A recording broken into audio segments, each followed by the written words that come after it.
Final Destination Bloodlines is a 2025 horror film directed by Zach Lipovsky and Adam Stein. Surprisingly, it's written by Guy Busick as well as Laurie Evans-Taylor. Guy Busick obviously being one of the writers on the modern Scream legacy sequels. Final Destination is a interesting take on the film franchise as a whole. It kind of twists up the premise itself in terms of throwing in things that you wouldn't expect, you know, freshening up the rules. It's just sort of the way that the plot is presented in this version of the premise is very interesting and new to me. The last few films in Final Destination franchise have been repetitive and predictable. Now, at times this film was predictable, but not in terms of plotting necessarily, more in terms of jokes and character arcs. But however, that is all put aside at the end when everything that happens in the end of every Final Destination film happens at the end of this film. The problem with that being is you are led to unexpect everything and you know, and be surprised by everything. Everything that you expect to happen happens anyway.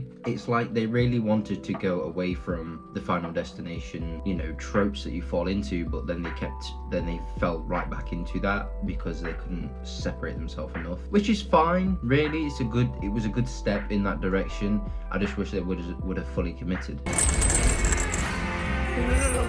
Oh, you got me, kid. I had a good note from a friend about this film actually, that a lot of the film uses wide angle lenses in a lot of establishing shots, but also in a lot of two shots and things like that.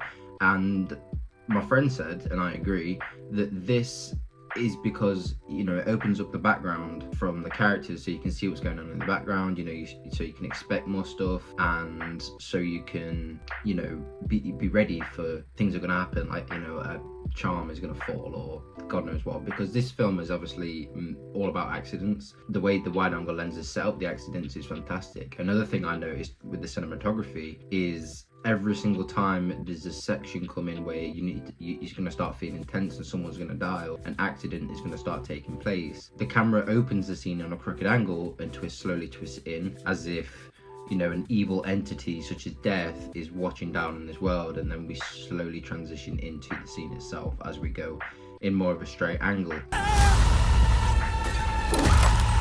The issues with the film that I had were mixed. I'm very mixed on this film. I think it was overall good and overall enjoyable and a fun experience, but there were problems. For example, a lot of the attempt at suspense in this film didn't really pay off for me.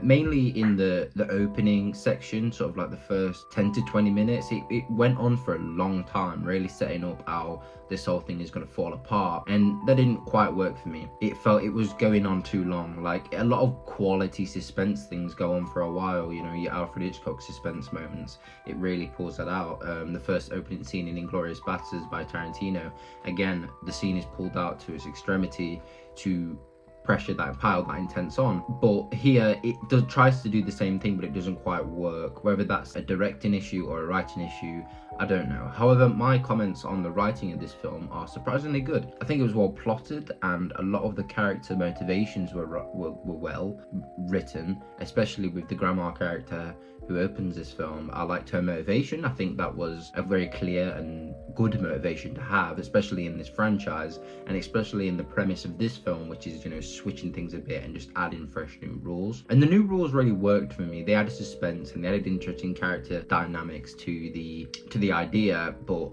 I still didn't really care about the characters, which you're not meant to in a Final Destination film, but it is still a film with characters. So, you know, meet me halfway, have it where I care about them enough, but I know that at the end they're gonna die, but I still want to care about these people, you know, and I just didn't really connect with anyone. The best character for me was probably, I can't remember his name, but he's the tattoo guy, and if you see the trailer, he's the guy who gets in an accident in the tattoo house and when it's on fire. I think a lot of his lines was funny. A lot of his lines were definitely overwritten in terms of the comedy attempts, but he delivered them well enough to make me, you know, laugh or whatever. A lot of the audience members around me were laughing a lot as well, so that was a good sign. Overall though, I had a good time with the film and I enjoyed it. It was a good time at the cinemas and I recommend watching it. You know, you could probably wait for this one to come out on streaming or Blu-ray. But that's the end of my review really. I have mixed feelings, but overall positive. It's definitely a highlight in the franchise for me. So in terms of everything else, especially number 5, this is a really good switch up and it's probably the best one since 2 in my opinion. But again, I haven't seen every single one. I've seen 1, 2, 3, 5. So,